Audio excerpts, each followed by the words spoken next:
Islam is not the religion of peace, and I'm done pretending it is. We've seen its true face again and again. In Sydney, where a knife-wielding attacker claimed lives in the name of Allah. In DC, where 2 National Guardsmen were gunned down by Afghan nationals, who we welcomed through our own refugee programs. These are not random acts of madness or isolated tragedies. They are the inevitable fruits of an ideology that has declared war on the rest of us, rooted in commands to spread terror and dominate the world. Immigration controls are not enough.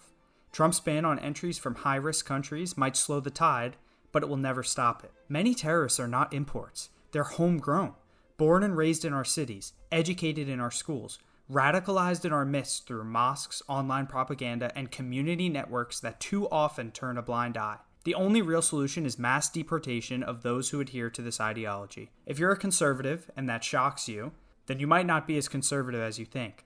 You have to ask yourself why this shocks you. Because we're told in school that the most important thing we can be as Westerners is kind? I'm done being kind and tolerant. I'd rather protect my nation, my culture, and my family than be naive. Cowardice dressed as tolerance will be the death of us. We cannot negotiate with an enemy whose holy texts demand our submission or destruction. Look squarely at their scripture. Explicit commands to cast terror into the hearts of the disbelievers, to strike their necks, to fight them until there is no more disbelief and religion is only for Allah.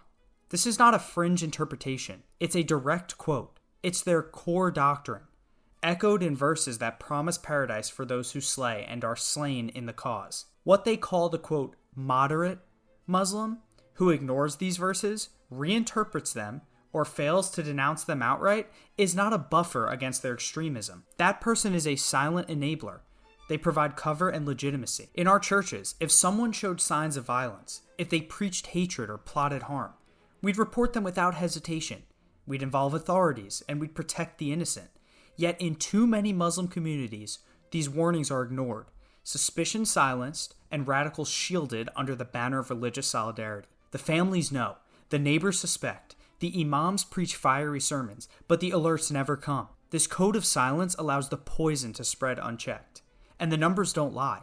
That since 1979, which is the year of the Iranian Revolution, which ignited modern Islamist resurgence, the world has suffered nearly 70,000 documented Islamist terrorist attacks, which have claimed over 250,000 lives. That's not a few bad apples.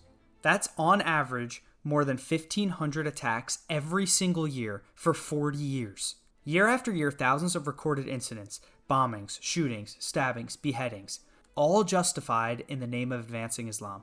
These attacks have struck in every corner of the globe, New York to Nairobi, Paris to Peshawar.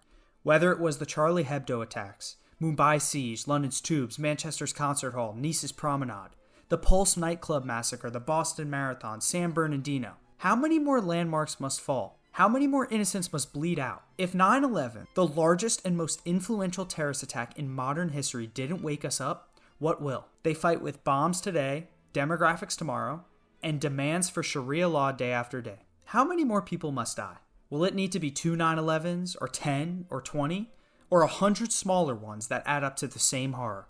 I want to live in a society where my future is not threatened by a false ideology. I want to live in a world where I can be at peace in public, where major cities are not destroyed by third world scum, bringing their own worthless culture. History will judge us not by our tolerance, but by our courage to defend what is ours. So spread the word, share this video, and realize the truth that Islam is no more a religion of peace than it is a terrorist ideology.